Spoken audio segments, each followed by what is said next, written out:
We now move on to the small but mighty pronoun. First, what is a pronoun? The word pronoun is made up of pro, meaning on behalf of, and noun, which comes from the Latin word nomen, to name.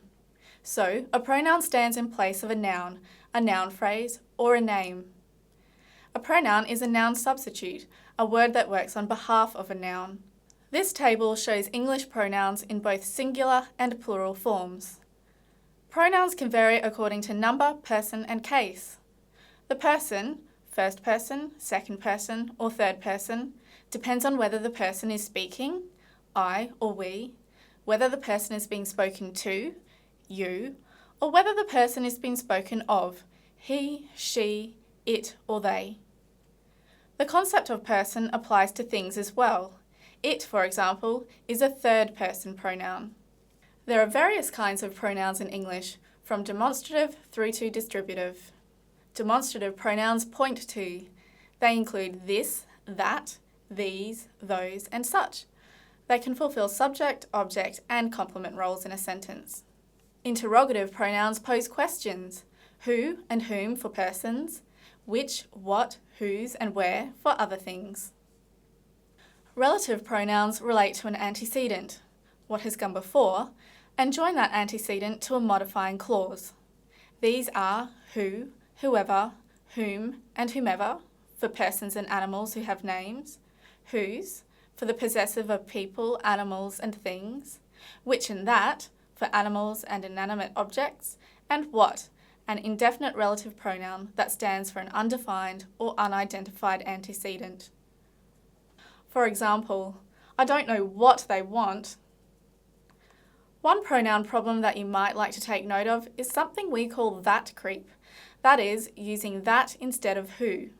For example, she's the girl that arrived first, or he's the one that received the prize. The remedy is simple. Change that to who. Indefinite pronouns refer to no one in particular. Take a moment to read through this extensive list. Remember to use a singular or plural verb as appropriate. And also note that none often means not any. For example, of all the films to have won Oscars in the last 50 years, none speaks to me as much as Annie Hall. Reflexive pronouns are used when the subject of the verb is also its object. Reflexive pronouns include myself, yourself, himself, herself, itself, ourselves, yourselves, and themselves. People often use these wrongly, as a kind of genteelism, thinking that they're being polite. Here's a quote from a Colin Dexter novel, where reflexive pronouns do some heavy lifting. If he'd, Morse, made something of himself, he'd made something of himself, as he'd once put things.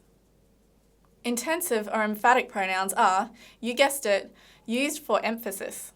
Again, these include myself, yourself, himself, herself, itself, ourselves, yourselves, and themselves.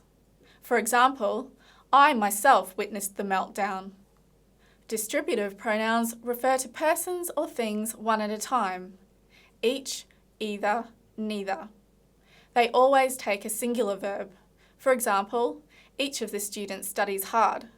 And finally, the expletive pronouns, it and their. In grammar, the word expletive does not mean an oath or a swear word. It actually comes from the Latin expletivus, which means to fill out. Expletives typically fill out subject spaces in sentences and delay the meatier, more meaningful parts.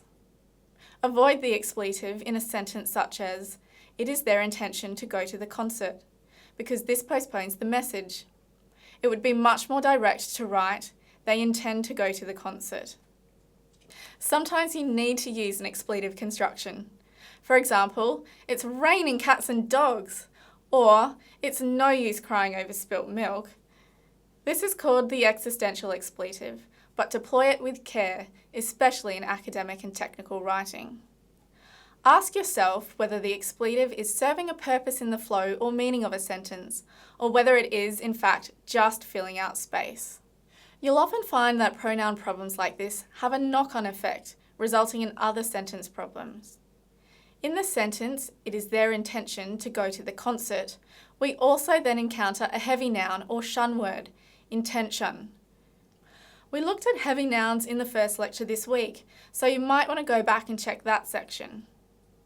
The next lecture covers problems with pronouns.